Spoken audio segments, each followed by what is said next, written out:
We studied two-dimensional particle equilibrium problems earlier in this course.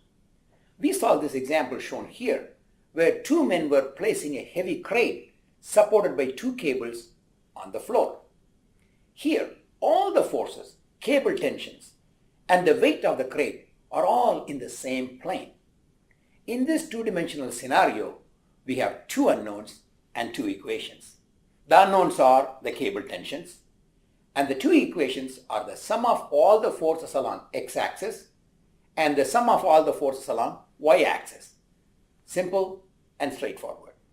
Many engineering problems can be solved using this two-dimensional particle equilibrium approach.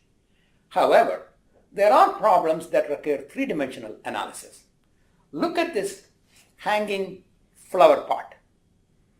We have a beautiful marble queen pothos here.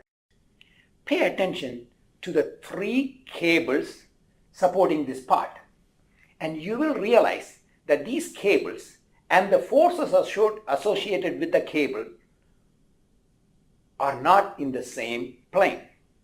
In this situation, knowing the weight of the flower pot, we want to find the tensions in the three cables. So there are three unknowns, which means we need three equations. Since this is a three-dimensional problem, we can sum up all the forces along x, y, and z axis.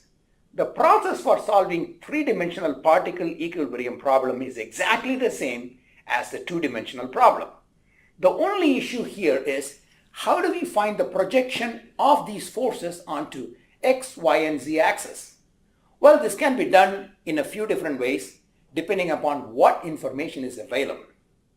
1.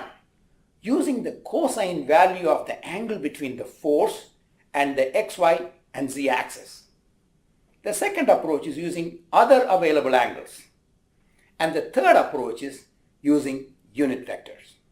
You can use whatever method is convenient for a given problem.